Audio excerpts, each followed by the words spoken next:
morning, class. Welcome to Homeroom with Unc and Market Monk.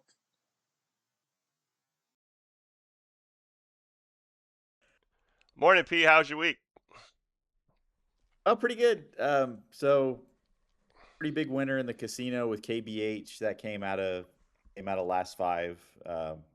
You actually, and then just really active in the crypto stuff. But it's kind of been to the downside. But I usually trade it that way where you get the short expiration puts and calls get time. Calls go red. You roll them down to a lower strike. You do the puts again, et cetera. And then all of a sudden, MSTR is in the low 80s. And, we're kind of thinking about when it was there before and just some of the things on that.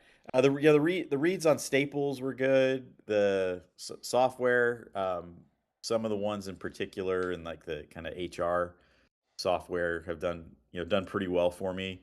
Um, Obviously, there's some really good stocks at really good spots that have taken a hit here and there, but I don't know, kind of saw that coming in some respect. The mechanism for it, I don't really know, but I was talking about SQQQ weeks ago. Said I'll hold that stuff for months, and that was for pullbacks like what we've seen. And the thing about these kind of pullbacks, though, then you get, what do you do with? And I guess I'll put this to you. I'm rambling a bit, but like a day that free market is up 1.8% in QQQ, and then 1 point whatever in SPY because of Micron. And then how do you approach a morning like that? It's not going to go much higher. It's probably gonna pull back. So what do you do? Rhetorical question. You need to kind of know what you're going to do um, in these conditions. And the one thing you shouldn't do is just look for flow to just save you when you get down on something.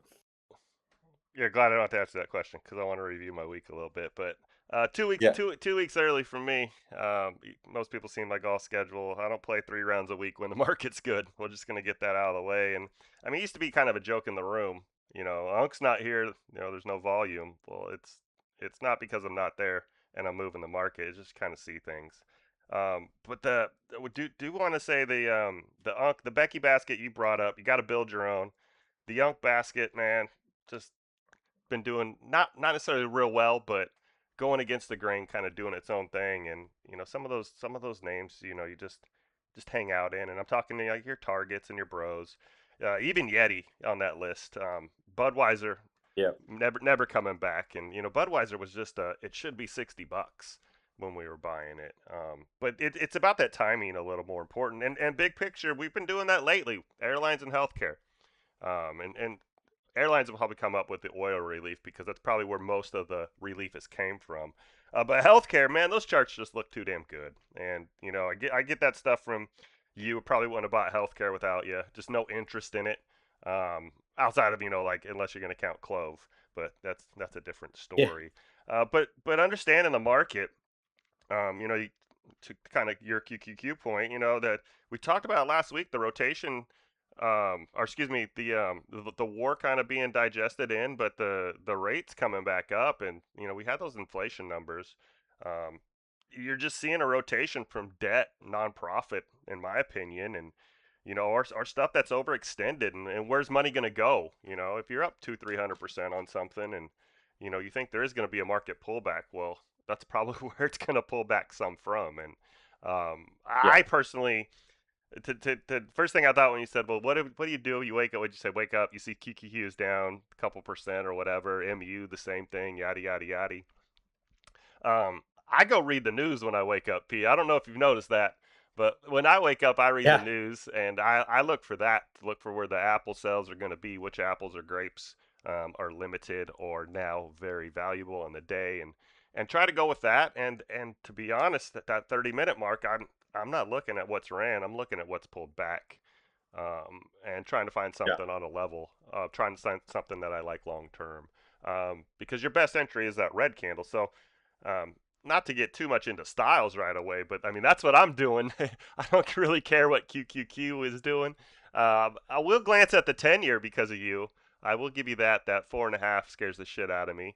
But yeah, I Yeah. think getting locked into Spire QQQ as the overall market, bad habit, because there's so much more out there. There's more moving parts, as you would say.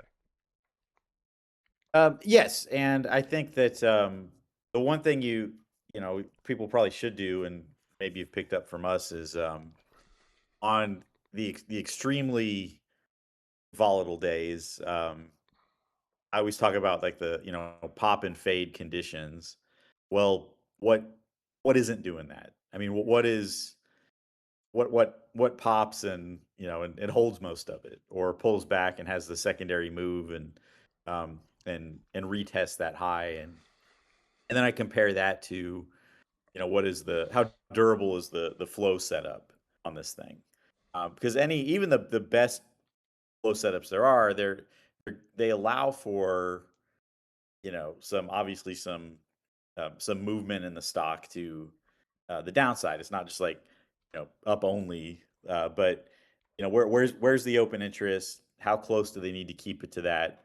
What are they building along the way, versus the flow that's like, well, the equilibrium or neutral or whatever, is up here, 6, 8, 10% away, and then it's like, well, once they get there, it just flushes back to hell again, because they're just repositioning. They just they're kind of clearing it out. They weren't ready for it to go there yet, and are just going to kind of use that opportunity. You see that a lot in the Bitcoin stocks, and it explains why MSTR is up or down 5, 8, 10% in a day, and coin is up or down 1 or 2%, or the opposite, which is more rare. But sometimes coin has more movement. So it's all about those option driven levels. But you're operating in a fairly chaotic space if you're living in there. And I only do that with a couple of stocks. I don't have uh, the the time, or even the ability to watch or to trade, especially 4 or 5 stocks at once that are doing that. So then it comes around to my question that I've been asking for weeks is like, um, how patient are you? And then I Hmm. think the complement to that you mentioned is how picky are you? You can wait out a lot of that bullshit for a real level, or we cover enough that something's approaching a real level or is already there, and your attention um, should go there. Well, I probably didn't say it enough because I only said it once, and sometimes you might have missed that voice session or something. But um, we got into that environment. I just call it November to April, but where you were expecting a 50, 100% move. And we did. I mean, the AI trade reviews was 100%, and there was Yeah, like yeah, 7 or 8, 50% or 100%ers in there, and we're right. knocking out some table pounders. And I I said it around tax time, like you're gonna have to get used to the 20% being the move again. You're gonna have to learn to trade in that and not be need that big move, and that's just where we are. So if you were late to the first party and you expected it to extend, and you didn't take advantage of it, you just got to kind of refocus and know where you are currently. And I mean, I call them thank you trades because if you're only trading fucking $2,000, it's only going to be 200, $300. So you just got to be okay with that because it's the fucking process that you need and not the money. The money will come in the good environment and when you see it, you and I got to tell you. Yeah. Um, it'll come. It'll happen. You'll hit or you'll luck out in some Victoria's Secrets at $18, or PL. What up, Matt? And it just yeah. So it's more about, and I do want to get into that today, the style part of it. But it's about what works for you and knowing the environment. And if part of like if one of your checks is this could go 100%, you're gonna get. I mean, just take that out of your system because that's not the right thing to look at. Do you want that to have range and whatnot? Sure, but needing that and it being something you're searching for, these conditions are going to floor you. And multiply everything I'm saying by 10 when it comes to options. That's probably the nicest way I can say that. Yeah, no, absolutely. And I think two things. I mean, so yeah, first of all, what you are likely to see, and I posted some of it. There is going to be 100% out of the money flow on things that I post. Usually leaps, and I think it's important to understand what that is, and that they don't really at this point need that stuff to go in the money. I think they want to get the stock to a point where those leaps are still relevant 6, 8 months from now. And that would be, you know, at least like 30, 40% from here. But there's a lot of moving parts and a lot of, kind of complications that come up. So that 100% leap flow, like you're not really going to see me post much of that by itself. It has to be connected to something, and it's usually connected to monthlies that are 10, 15, 20% out of the money, or sold puts at a level, whatever it is, and we're just trying to hop on the train and get a piece of that, not necessarily see that move through. And there are some stocks and sectors and things where I do look to do that, where it's I'm going to scale in and out, but I have this bigger thing in mind because I think it's kind of a big deal. Quantum was like that. Hyperliquid's a little bit like that for me right now, but yeah, you have to, you can't just see that strike and just automatically think it's go time. We're back to this roaring bull market. That's not what that flow is saying. I'm doing my best not to interrupt you here, because I'm like, what the fuck is Professor even talking about? And there's a reason for that. There's a reason for that. I mean, it's fucking what are you even talking about? And that's because the way I use flow, because I trade shares, is totally different. I mean, I've been Yeah. through Redfin. The way the way I see flow is different than how you see flow. I don't read flow, but I see Yeah. flow, and Yeah. applying that to my style is all that matters. So all that, all the is it a target? It doesn't line up with my levels. Is there share there? Is the thesis Right, there? right. All that stuff is so much more important, and to get wrapped up in what you're talking about. I see the strike, so we're going there. Like one of the like in the next session, one of the top questions I ask is where does this gotta go for those to make money? That Yeah. right there tells you that it doesn't need to go there for them to work out. So yeah, for me, just the Well, no, I think, but it's people so seeing some of people the seeing the strikes, Pete, and thinking that's just like the stop on the train in 2 weeks or a month because it's a month away on the strike. yeah, You ain't been through Redfin. That's my best example for it. I learned so much through right, right, Redfin. It was like a year and a yeah, half. It was like a year and a right. half. But you have to take the information to your style and not just be so fucking lazy that you're like, it says July 70, so I'm gonna buy this because we're going. No, what the? Sorry. Yeah, and well, and that's where I posted it. A lot of those Wendy's contracts that people are buying right now. There's kind of a feedback loop, right, where there's so much interest in that stock right now, and people are buying the out of the money calls. They're seeing other idiots buy the calls, and so they buy them, which adds to more open interest. And they're like, oh shit, we're going to 15 Yeah, bucks, yeah, yeah, yeah. and all that. And it's just not how it works. What you do is, and Wendy's is a good example of this. You position yourself, you build a position over time, and you sell into the mania. I didn't really expect a Wall Street bets angle for Wendy's. Nope. I expected like a private equity rumor mill angle with AI some Frosties. yeah, with some share price, like wherever. Sure.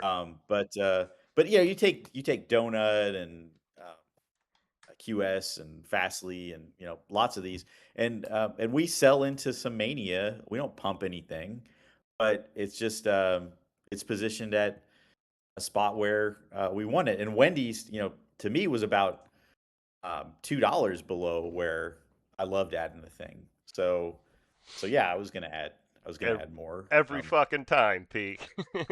Yeah, right. Because because it just it gets back to where I think it should be, even in bad Yeah. conditions. And it's like you already you moved it $6 to $8. So I mean, that in and of itself is the trade, and then you go from there. I wanted to throw a hypothetical bag at you and talk about how to look at it. Like, I So I'll got just real use a ones. I don't need a fake one. What the fuck?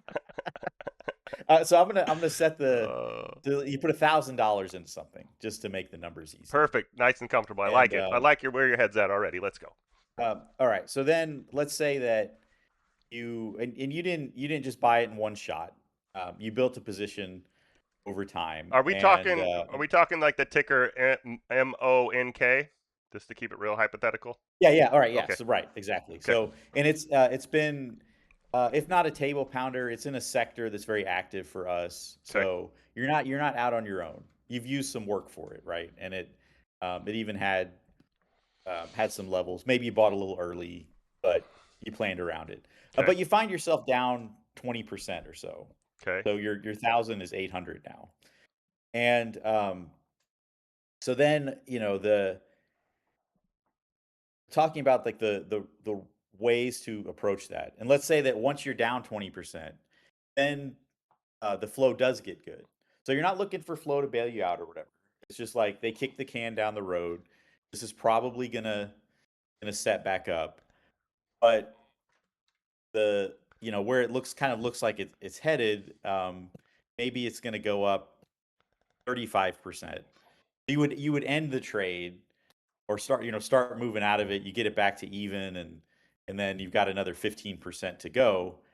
Um, Under what circumstances would you linger in a trade like that, or add more, or what you approach that scenario? So I just add week. Well, can we just use Zillow? Yeah, sure. Go ahead. I That's knew. the one I was thinking of. So I go just ahead. find one for you that it's currently there. I mean, yeah, I mean, it depends on what it is. So in this case, I'm just, yeah, we're just buying this. We're bringing the average down. Um, my average currently is just under 35. So I don't feel super bagged, but I've bought this thing probably 30 times. Yeah. And I think that's the difference. I'm not buying like over.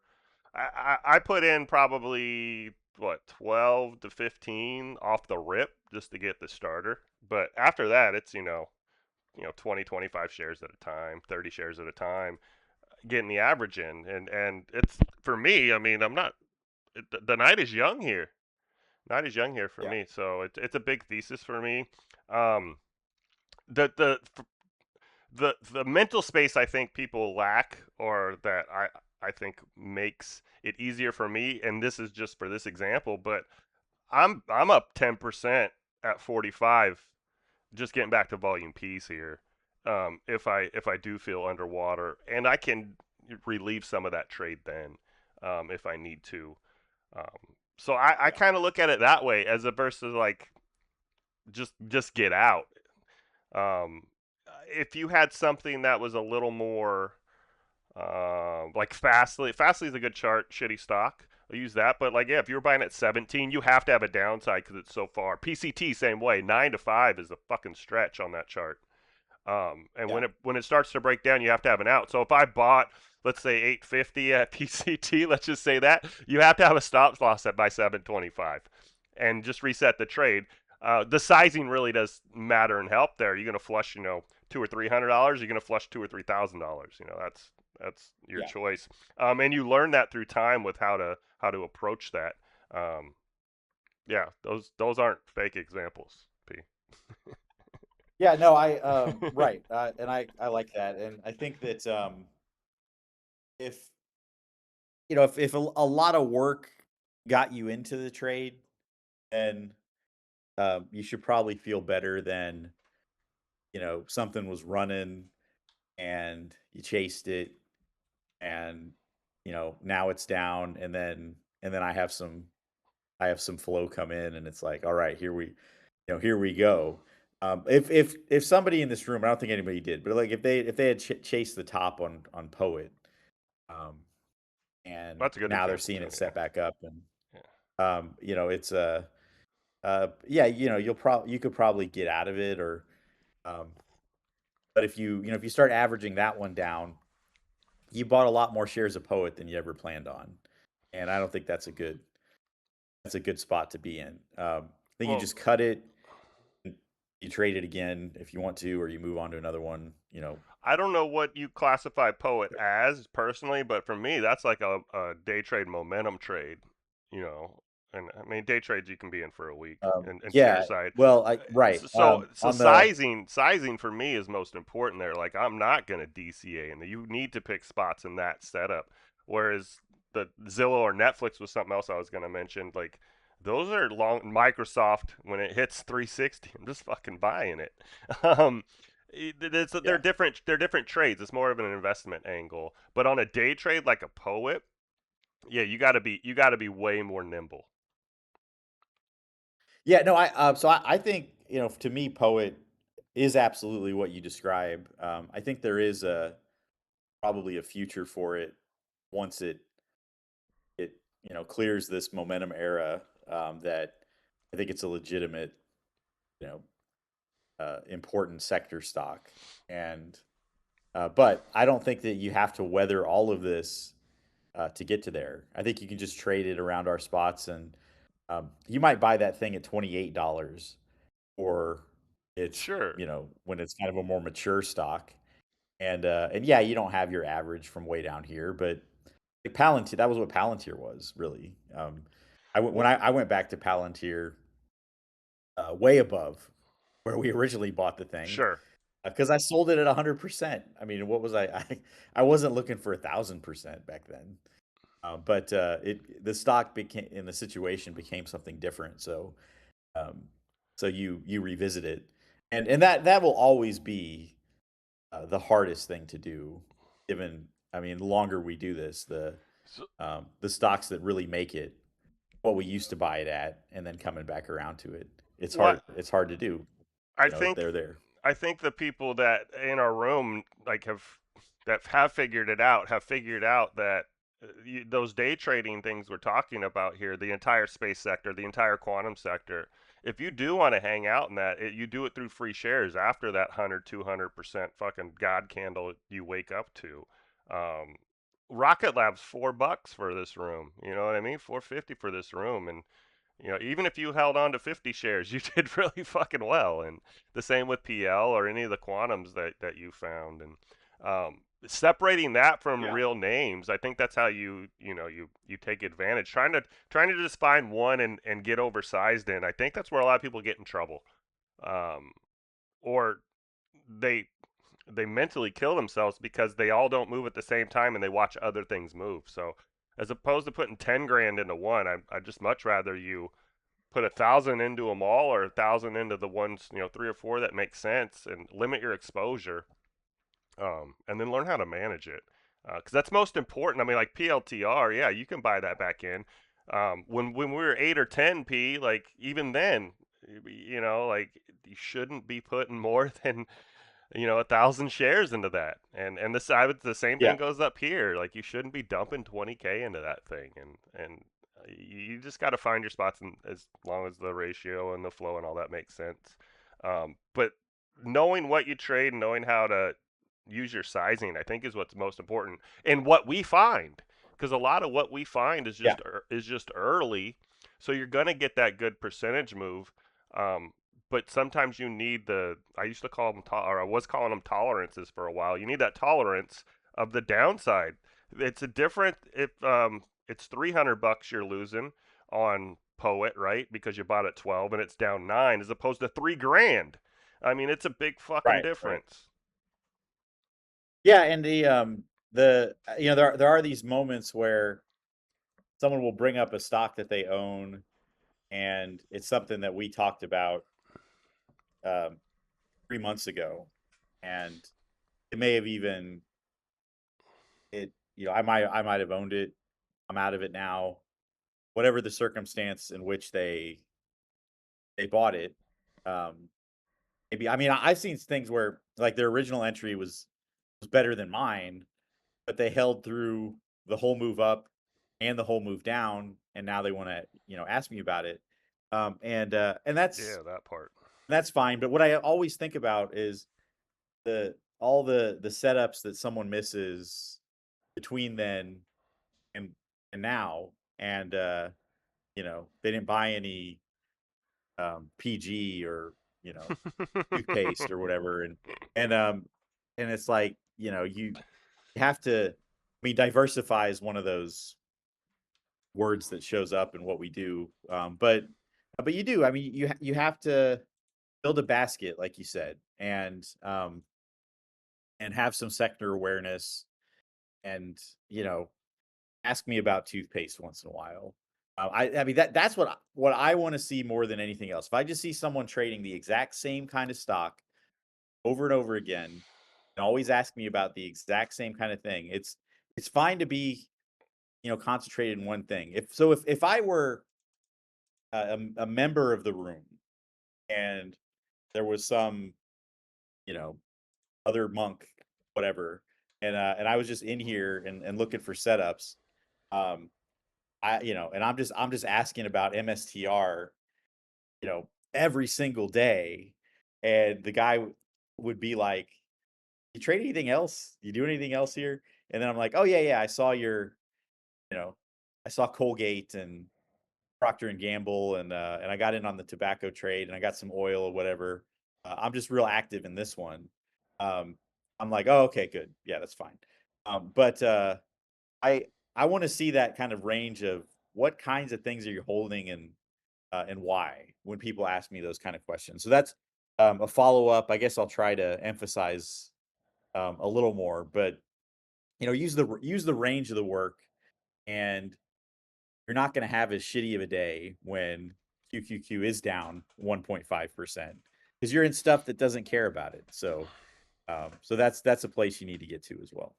I think there's just if your style or time, we used to talk about how much time you have, is just show up and what do I jump in?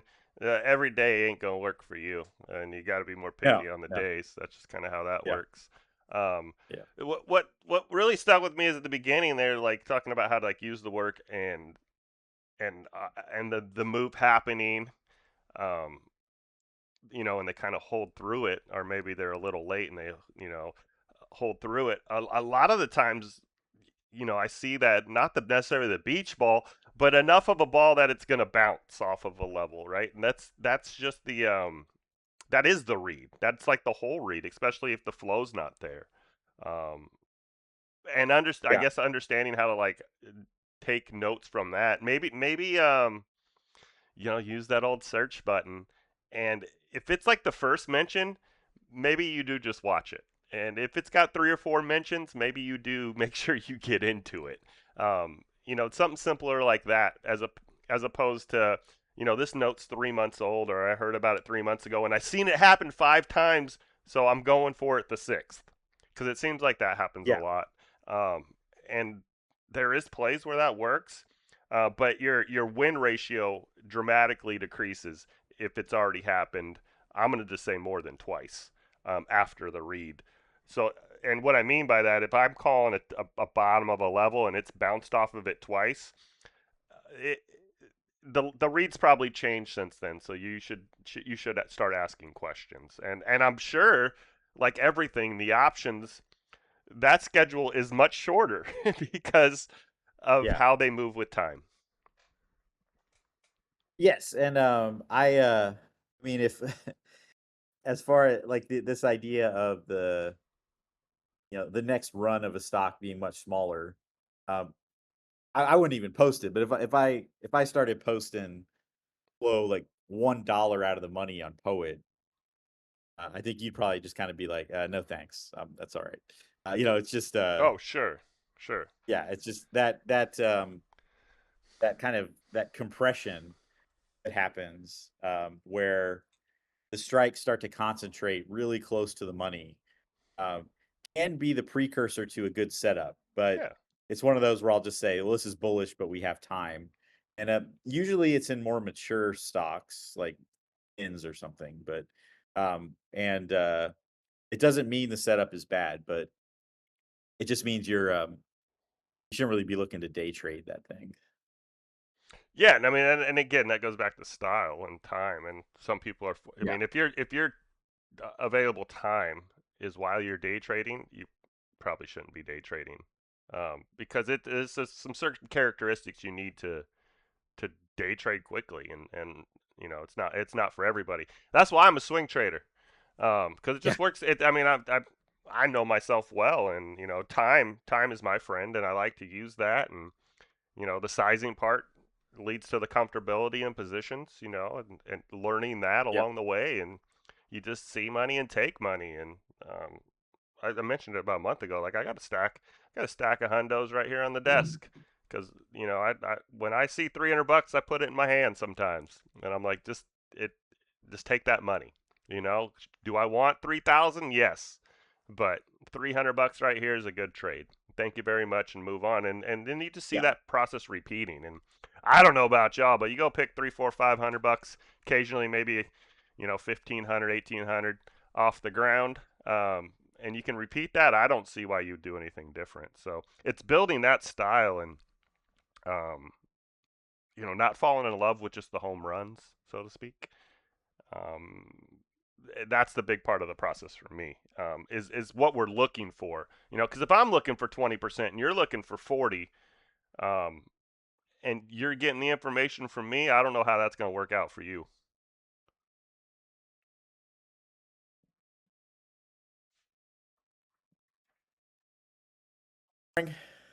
Yeah, let's get in some boring stuff. Yeah, we're 30. All right. So I've got copper here, uh, just kind of the midst of move that we talked about, and this is slow on me. Hang on, It's okay. come on. Professor's going back to college. Have you ever seen the Rodney Dangerfield movie? I think it's called Yeah, Back to that's School. right. Yep. Back to School in the 80s. That's Yep. Professor right now. Yeah. He's on the dive team. All right, here we go. All right, so copper. Yeah, I mean, you could probably draw a diagonal line on this thing if you felt like it, but I don't really care to do that. But yeah, the 5 to 7 thing is still the thing.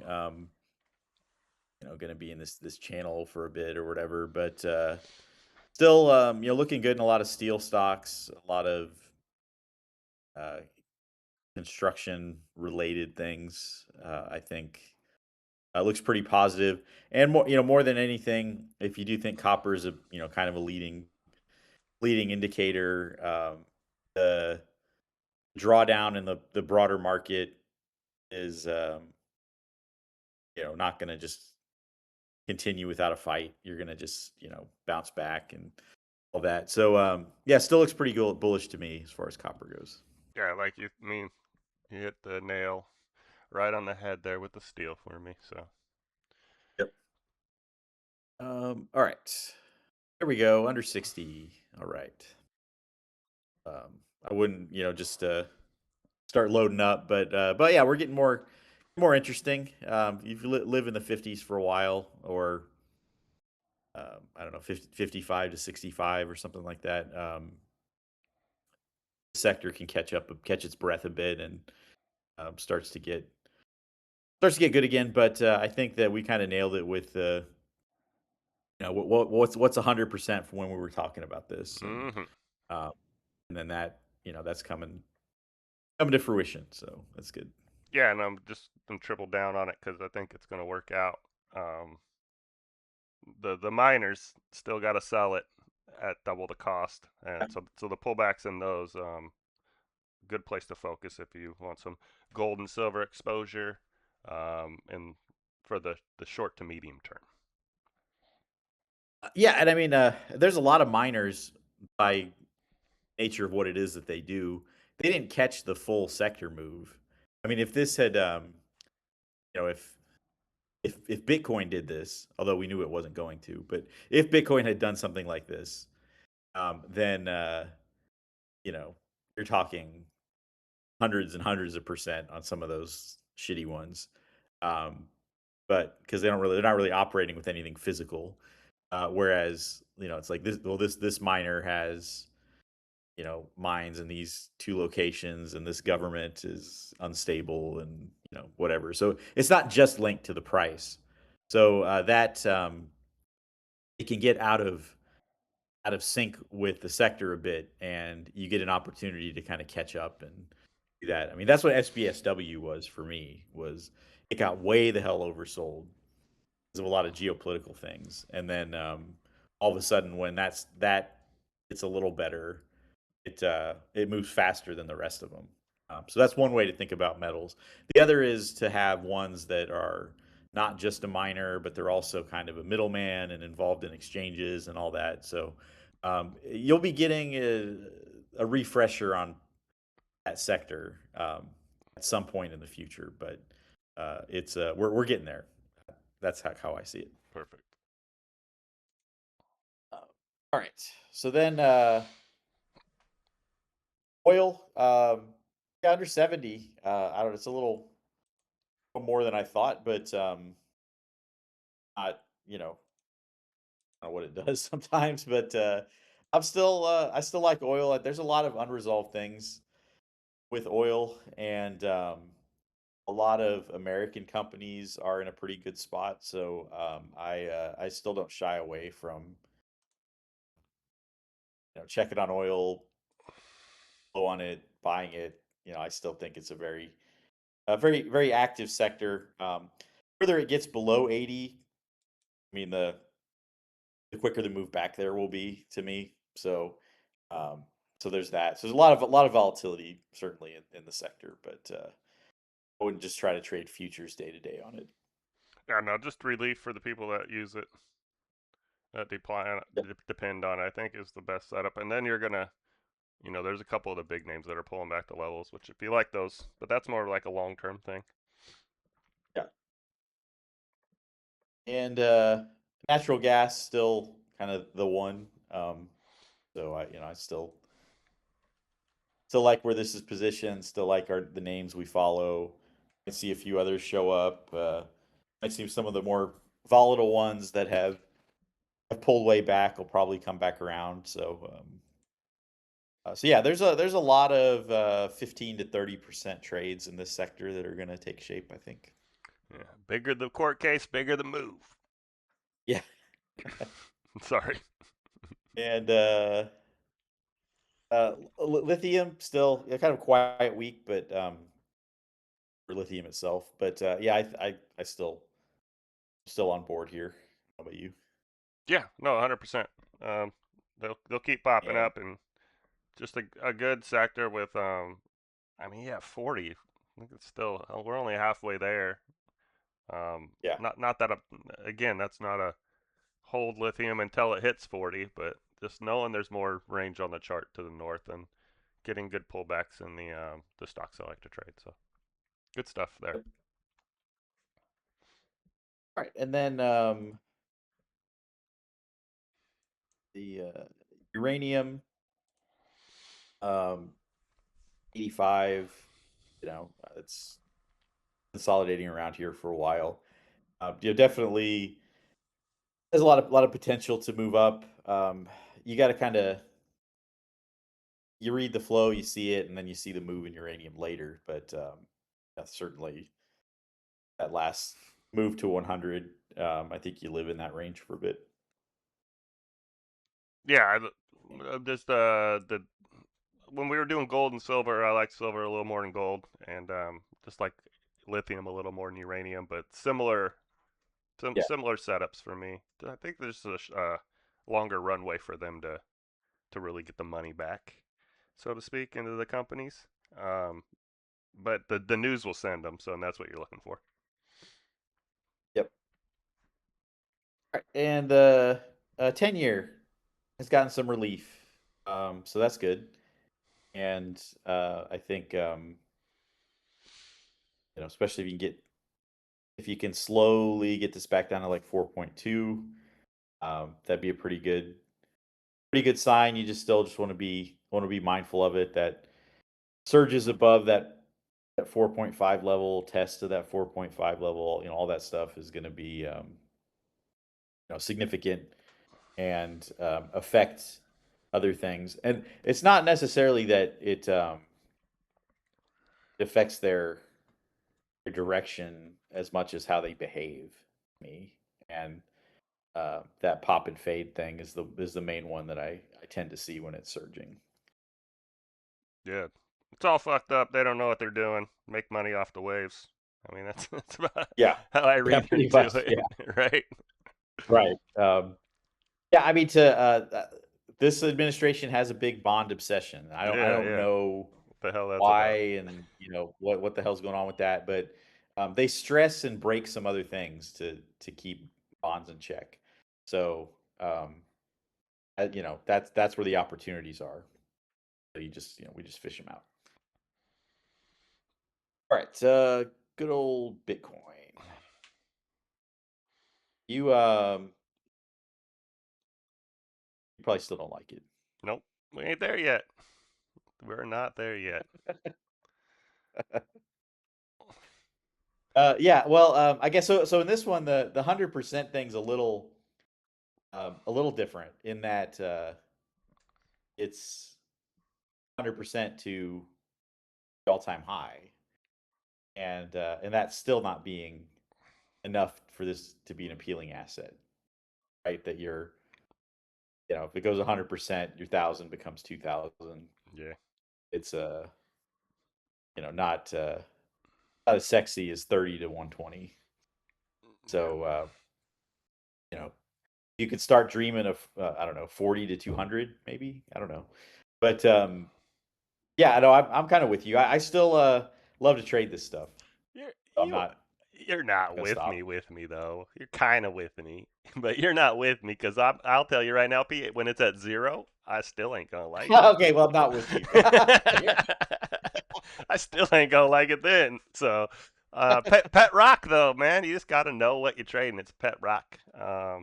Yeah, yeah. Yeah, it's I'll fun. tell you what. I'll let people know when I buy the coin itself, Yeah. because there was a time when I did that, and I'm not interested in a DCA on Bitcoin. I was gonna Um, bring up the Professor Purple lines at some point in yeah, time, and this is probably a good spot because I mean, I can bring the chart up. It's on Mara, um, but the Professor Purple lines came from. All right, I'll give you a level. Just shut the fuck up, um, yep, because yep. because it was like I don't want to talk about Bitcoin. So he came up with the 656 on the Mara, and you did well on that a couple of times, especially the first time when he brought it up.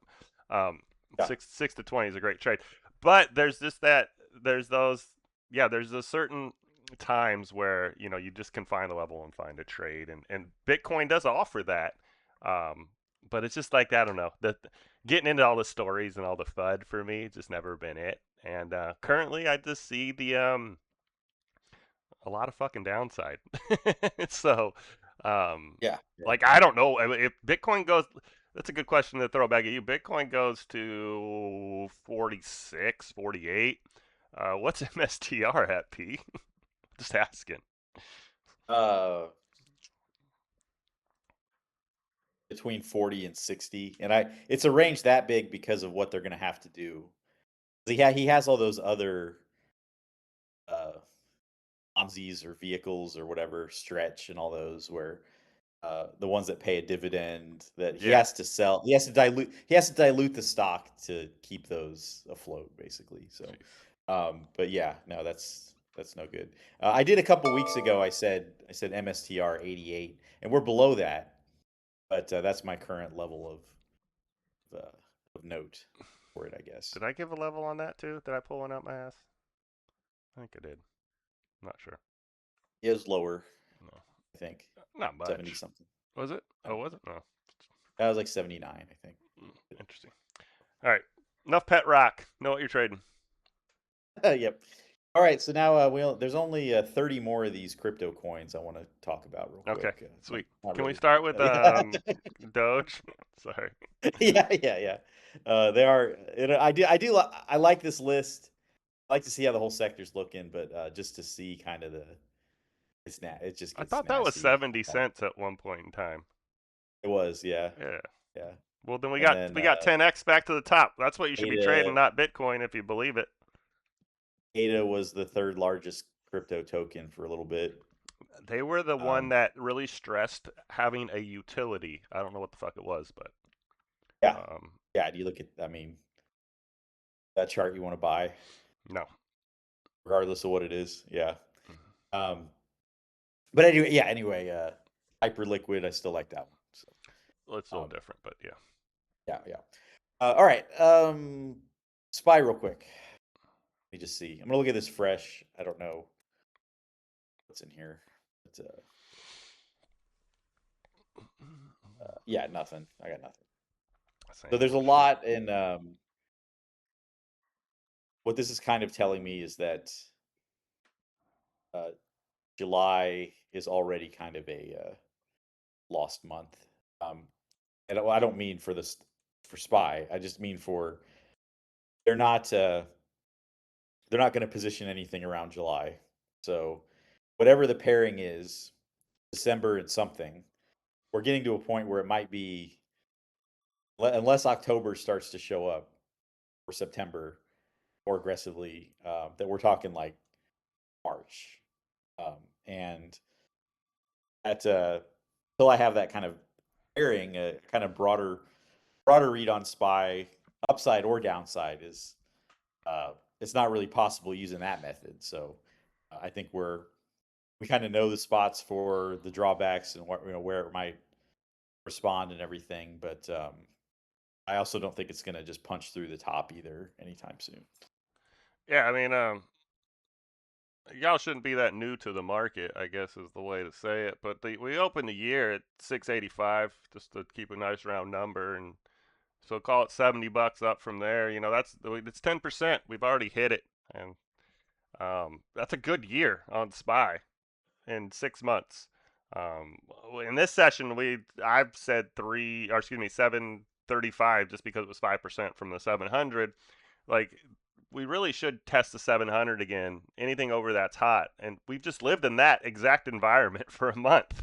So Yeah. I don't know how to stress that anymore. I still see 700 being tested at some point, and a rotation, bubbling, whatever happens in the meantime, to make that happen, just kind of is what it is. But it's natural, it's normal.